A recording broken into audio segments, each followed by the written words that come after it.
आज से 500 साल पहले दिल्ली की सत्ता पर मुगल सल्तनत का परचम बुलंद हो चुका था और इसके बादशाहत के सिंहासन पर अकबर की हुकूमत थी। अकबर विस्तारवादी नीति का बादशाह था। शुरुआत से ही अकबर ने आस पड़ोस के राज्यों को मुगल सल्तनत के झंडे के नीचे लाने के प्रयास शुरू कर दिए। पूर्व को जीतने के बाद अकबर ने अपने पश्चिम अभियान में राजपुताने की रियासतों पर मुगल ध्वज फहराने की शपथ ली। इसी के तहत राजपुताने में सबसे पहले आमेर रियासत ने अपनी पगड़ी उतारकर अकबर की बादशाहत वाली मुगल सत्ता को स्वीकार कर लिया।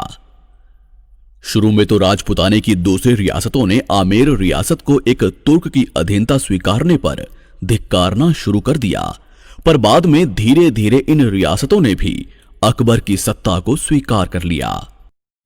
जब राजस्थान की बड़ी बड़ी रियासतें अपनी मदमस्त शान को गुलामी की बेड़ियों में बांधने में लगी हुई थी, उस वक्त मात्र मेवाड़ अपने स्वाभिमान की चमक बिखेरते हुए पूरी दुनिया के साथ खड़ा था।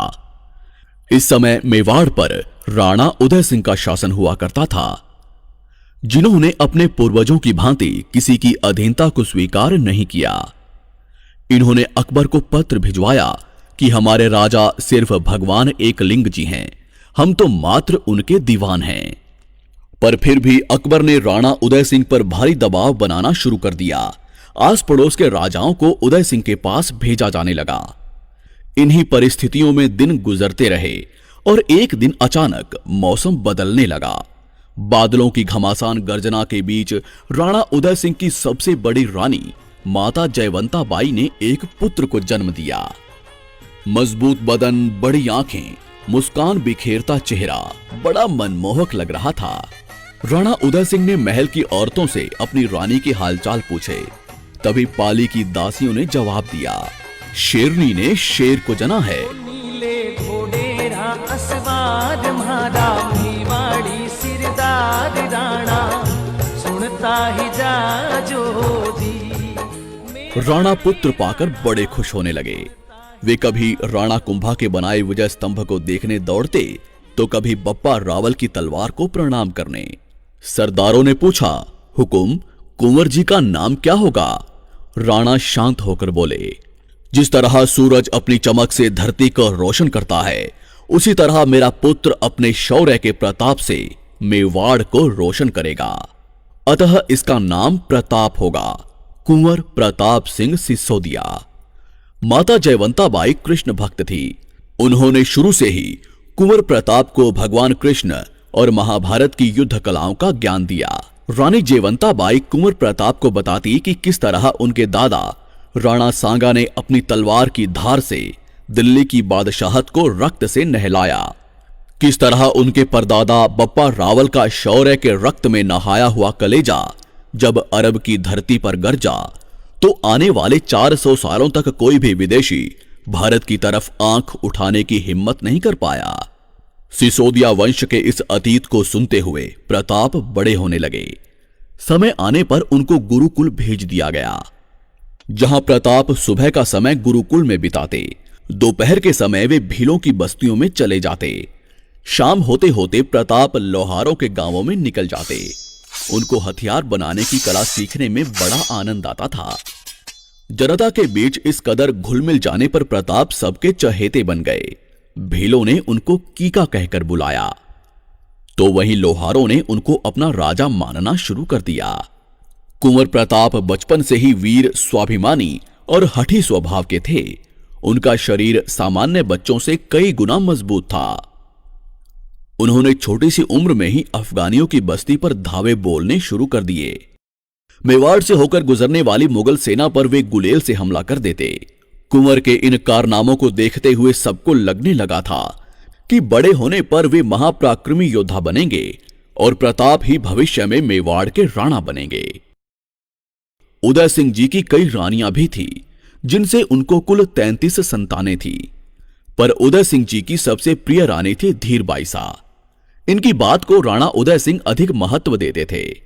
इन्हीं के कहने पर राणा उदय सिंह जी ने इनके पुत्र जगमाल को मेवाड़ का भावी राणा घोषित कर दिया। शास्त्रों के अनुसार सदैव बड़ा पुत्र ही राजा बनता है, पर सागर जैसे विशाल हृदय वाले कुंवर प्रताप ने पिता के इस आदेश को मानते हुए छोटे भाई जगमाल को राजसत्ता देना स्वीकार कर लिया। किंतु सभी सामंत, सरदार और राज्य की जनता ने उदय सिंह के फैसले पर विरोध किया। वे कुंवर प्रताप को ही अपना राणा मानते थे।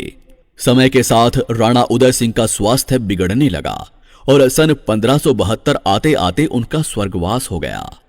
उनके अंतिम संस्कार में कुंवर प्रताप सहित मेवाड़ का प्रत्येक व्यक्ति आया, पर कुंवर जगमाल इस समय महल में अपना राज्याभिषेक करवा रहा था। ऐसी संकट की घड़ी में जगमाल के अपने पिता के अंतिम संस्कार में उपस्थित न होने के कारण सभी सरदारों ने यहीं गोगुंदा की पहाड़ियों पर रक्त से मेवाड़ के असली हुक्म श्री कुंवर प्रताप का राज्याभिषेक कर दिया। सरदार रावत कृष्णदास चुंडावत ने राणा प्रताप की कमर में तलवार बांधते हुए ललकार लगाई, मेवाड़ मुकुट केसरी कुंवर प्रताप सिंह आज से मेवाड़ के राणा हैं। यहीं से राणा प्रताप ने अपने सरदारों के साथ कुंभलगढ़ की तरफ कूच किया। राणा के आने की खबर सुनकर छोटा भाई जगमाल राजगढ़ी छोड़कर अकबर की शरण में भाग गया, जिसके बाद साल 1573 को कुंभलगढ़ की राजगद्दी पर वीर शिरोमणि महाराणा प्रताप का विधिवत रूप से राज तिलक कर दिया गया। कौन है ये महावीर जिसे दुनिया ने मेवाड़ मुकुट हिंदुआ सूरज के नाम से नवाजा? मेवाड़ की राजगद्दी पर बैठने वाले महाराणा प्रताप एक ही वार में घोड़े सहित दुश्मन को काट डालते थे। वो परम स्वाभिमानी शिव भक्त थे, जिनके नाम से ही दिल्ली की बादशाहत कांप जाया करती थी। उन्होंने जंगलों में रहना स्वीकार कर लिया, पर कभी अकबर की गुलामी स्वीकार नहीं की। 72 किलो का भाला, 81 किलो के छाती कवच और 208 किलो के भारी वजन के साथ महाराणा युद्ध भूमि में निकलते, जिनके रौद्र रूप को देख सामने वाला दुश्मन अपना रास्ता पलट देता। हल्दी घाटी के युद्ध में विशाल मुगल सेना को जबरदस्त टक्कर दी। दिवेर के युद्ध में मुगल सत्ता को घुटनों पर ले आए। अपनी छापामार युद्ध नीति के दम पर मेवाड़ को फिर से आजाद करवाकर केसरिया ध्वज लहरा दिया।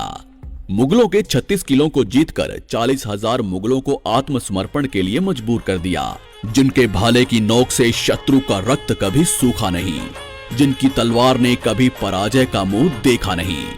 ये गाथा है उस महाराणा की जिसके सामने हर भारतीय बारंबार नतमस्तक होता है।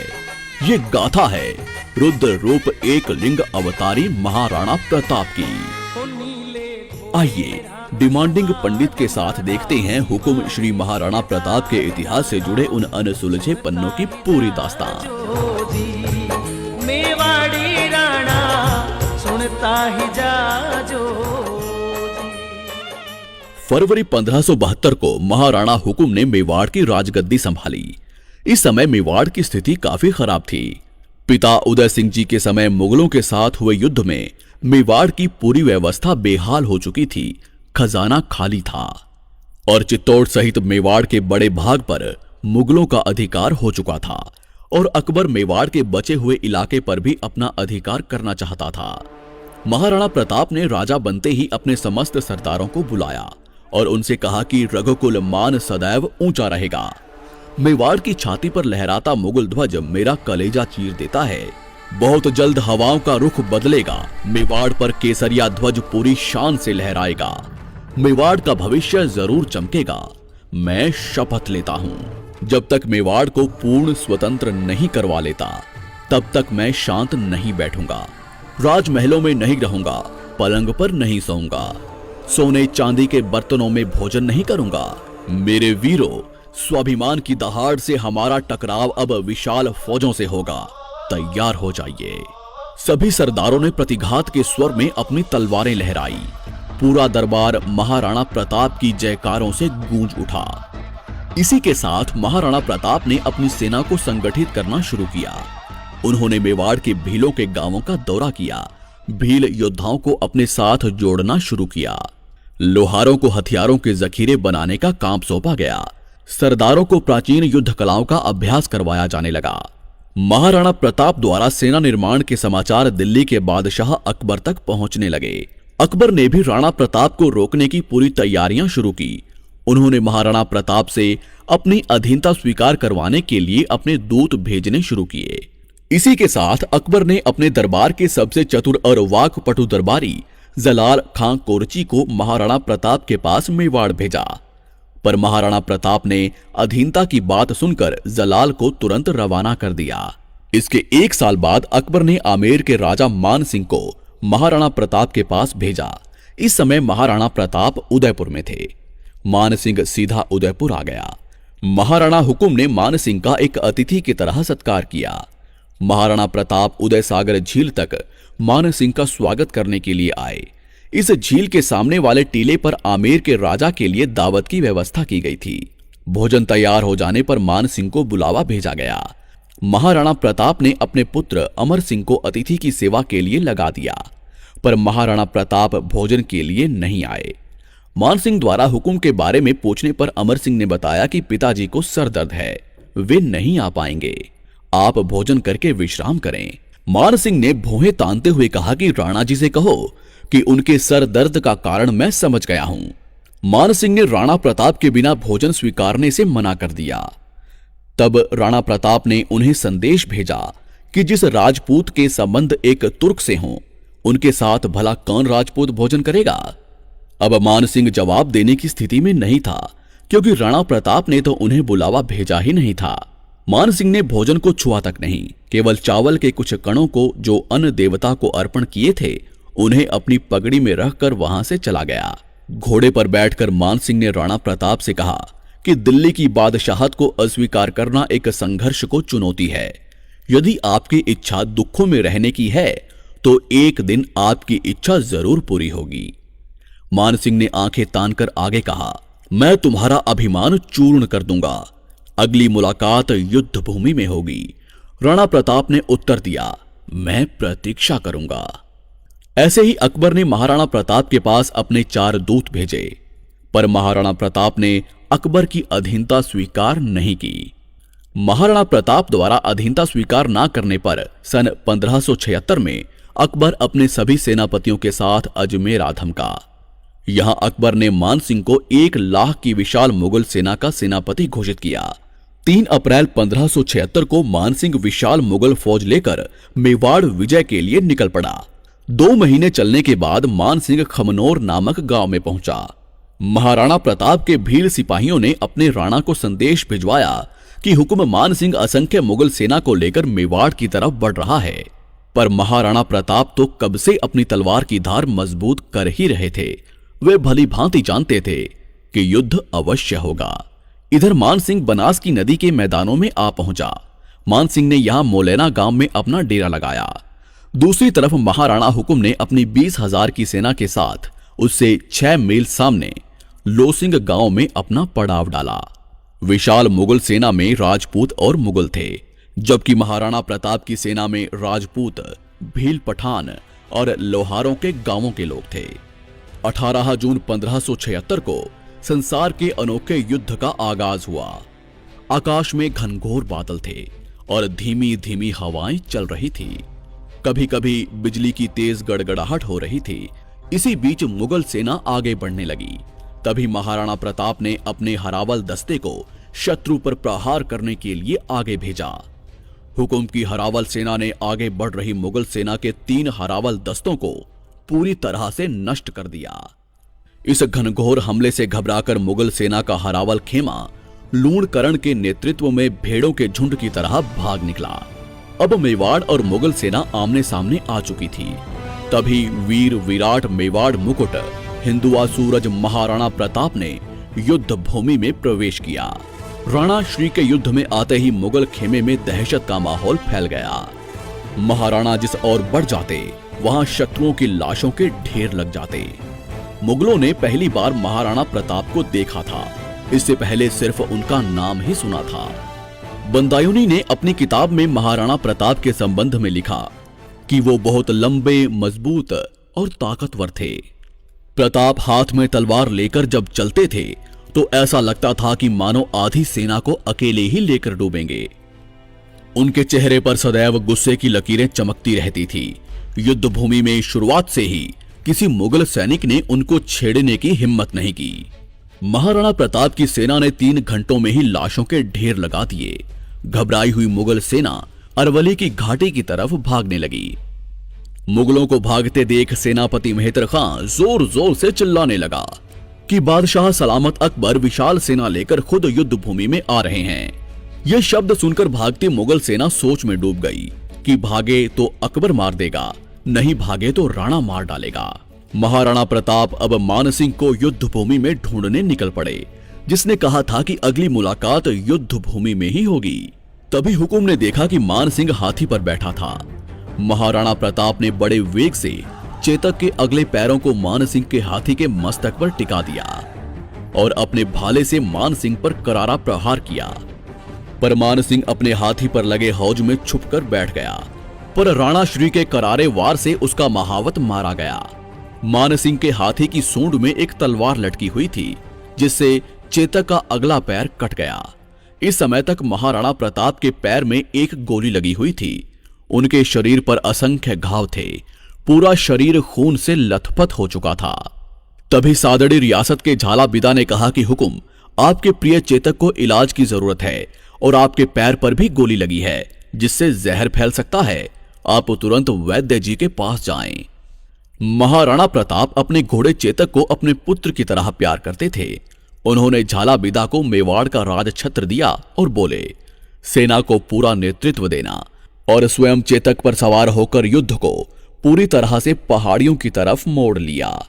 जहां पहाड़ियों पर भीलों ने युद्ध का मोर्चा संभाल लिया, मुगलों को अब एक नई टक्कर मिली। महाराणा प्रताप चेतक को लेकर पर्वतों की ओर निकल पड़े। यहां चेतक ने 26 फीट की गहरी खाई को कूदकर पार कर लिया और बलीचा गांव में घायल चेतक नीचे गिरकर बेहोश हो गया। तभी महाराणा प्रताप का छोटा भाई शक्ति सिंह, जो मुगल सेना की तरफ से लड़ रहा था, महाराणा प्रताप का पीछा करते हुए यहां तक आ पहुंचा। महाराणा प्रताप बेहोश चेतक को सहला रहे थे कि तभी उनकी नजर शक्ति सिंह पर पड़ी।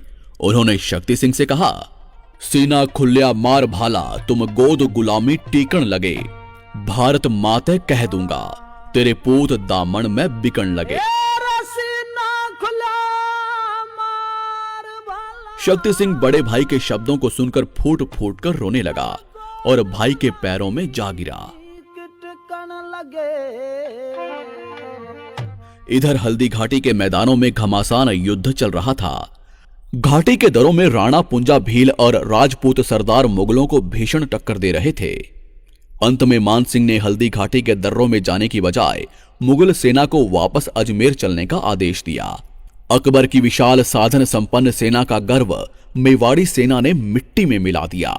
मान सिंह और आसफ खां जब खाली हाथ अकबर के सामने उपस्थित हुए तो क्रोधित अकबर ने 3 महीने तक उनके दरबार में आने पर पाबंदी लगा दी। उनकी संपत्ति को जब्त कर लिया गया, उनका वेतन और सभी सुविधाओं को तुरंत रोक दिया गया। हल्दी घाटी के भयानक युद्ध के बाद महाराणा प्रताप अपनी सेना के साथ कुंभलगढ़ आ गए। विनाशकारी युद्ध का पासा महाराणा प्रताप के पक्ष में था, पर इस समय तक उनका खजाना खाली हो चुका था। हल्दी घाटी के 4 महीने बाद ही सन 1577 में अकबर ने एक बार फिर शाहबाद खान के नेतृत्व में भारी सेना कुंभलगढ़ पर हमला करने के लिए भेजी। हल्दी घाटी जैसे विशाल युद्ध के बाद एक नया युद्ध मेवाड़ की सेना के लिए भारी था, अतः महाराणा प्रताप ने किले को त्याग दिया। कुंभलगढ़ पर शाहबाज खां का अधिकार हो गया। कुछ महीनों के बाद महाराणा प्रताप ने फिर से सेना तैयार की और पूरी तैयारी के साथ शाहबाज खां पर आक्रमण करके कुंभलगढ़ को वापस जीत लिया। कुंभलगढ़ विजय के बाद महाराणा प्रताप ने आगे की रणनीति बनाने के लिए सभी सरदारों को बुलवाया। जहां सरदारों ने हुकुम से कहा कि हमें सिंध की तरफ निकलना चाहिए, जहां हम धन का बंदोबस्त करके एक विशाल सेना का निर्माण करेंगे और सीधा अकबर पर आक्रमण करेंगे। इसी उद्देश्य से महाराणा प्रताप भाण सोनगरा को कुंभलगढ़ का किलेदार नियुक्त करके गुजरात की तरफ निकल गए। आगे इसी रास्ते में महाराणा प्रताप ने शाहबाज खां को 2 बार पराजित करके वापस लौटने पर मजबूर किया। गुजरात पहुंचने के बाद महाराणा प्रताप ने चूलिया गांव में अपना डेरा लगाया, जहां परम दानवीर भामा शाह ने महाराणा प्रताप के लिए अपना खजाना खोल दिया। उन्होंने महाराणा प्रताप को 25 लाख रुपए की सहायता दी। इतने बड़े धन को पाकर हुकुम पुनः सेना की तैयारियों में जुट गए। बस यहीं से असली संघर्ष की शुरुआत होती है। महाराणा प्रताप ने सिंध जाने की बजाय पुनः मेवाड़ की तरफ कूच किया और सन 1582 में दिवेर के दर्रों में स्थित मुगल थानों पर आंधी के समान टूट पड़े। हुकुम रुद्र रूप धारण कर चुके थे। उन्होंने अपने सामंतों को आदेश दिया कि किले को चारों तरफ से घेर लो, कोई बचकर नहीं निकलना चाहिए। तभी महाराणा प्रताप के पुत्र अमर सिंह ने अकबर के चाचा सुल्तान खान पर भाला फेंका, जो सुल्तान खान के घोड़े सहित आर पार निकल गया। यहाँ 36,000 मुगलों ने महाराणा प्रताप के सामने आत्मसमर्पण कर दिया। महाराणा ने दिवेर के किले पर केसरिया ध्वज लहरा दिया। मुगलों की दिवेर हार से बौखलाए अकबर ने सन 1584 में महाराणा प्रताप को बंदी बनाने के लिए भेजा, पर जगन्नाथ कछवाहा बुरी तरह से पराजित हुआ। उसने महाराणा प्रताप से माफी मांगी और बकायदा हरजाना भी दिया। इसी के बाद महाराणा प्रताप ने कमल मीर के किले को जीत लिया, जहां अमर सिंह ने कमल मीर के मुगल अधिकारी अब्दुल्ला को कई टुकड़ों में काट डाला। इन्हीं लगातार जीतों के बाद 1585 में महाराणा प्रताप ने चावंड को जीतकर उसे अपनी राजधानी बनाया, जिसके बाद उन्होंने लगातार एक एक करके मुगलों के 32 किलों को जीतकर अकबर की नींदें हराम कर दी। मान सिंह से उसके देशद्रोह का बदला लेने के लिए महाराणा प्रताप ने अपनी सेना लेकर आमेर के मालपुरा पर आक्रमण किया, जहां से उन्होंने मान सिंह की बेशुमार दौलत को अपने कब्जे में लिया। अकबर ने स्वीकार कर लिया था कि राजपुताने के इस शेर को कोई कैद नहीं कर सकता। उसने अब महाराणा प्रताप को ना छेड़ने में ही अपनी भलाई समझी। इसके बाद 12 सालों तक महाराणा प्रताप ने ऐसा शासन किया कि मेवाड़ के व्यापार को 4 चांद लग गए। मेवाड़ की खोई हुई चमक वापस लौटने लगी। 19 जनवरी 1597 को 57 वर्ष की आयु में हुकुम शेर के शिकार पर निकले थे, जहां धनुष की प्रत्यंचा खींचते हुए हुकुम देवलोक सिधार गए। वीर शिरोमणि महाराणा प्रताप की देशभक्ति और अमर स्वाभिमान ने हर भारतीय के मन में उनके लिए अपार सम्मान जागृत किया।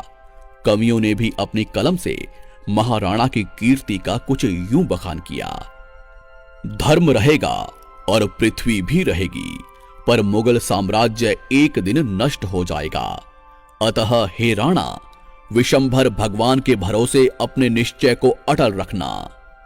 अब्दुल रहीम खान ए खाना, जिसने अपने घोड़ों को कभी शाही सेना में भेजकर दाग नहीं लगवाया, जिसने अपनी पगड़ी किसी के सामने नहीं झुकाई, उसके शासनकाल में जनता को किसी से कोई भय नहीं रहा। उसकी तलवार और भाला ही उसका सच्चा साथी था। वो वैदिक मार्ग का अनुयायी था, जिसने अनेक मंदिरों का निर्माण करवाया। उसके शत्रु भी उसकी वीरता और स्वाभिमान के सामने झुक जाते थे। उसकी शपथ थी, प्रताप के इस मुख से अकबर के लिए सदैव तुर्क ही निकलेगा। अतः हे राणा, जब जब भी कलम महाराणा प्रताप लिखेगी, तब तब सिर्फ महान, महान और महान ही लिखा जाएगा। दोस्तों, इस वीडियो को बनाने में बहुत मेहनत लगी है। कृपया इस वीडियो को अधिक से अधिक लाइक कीजिएगा। चैनल को सब्सक्राइब करके बेल आइकन जरूर दबाइएगा। आपका आभार, धन्यवाद।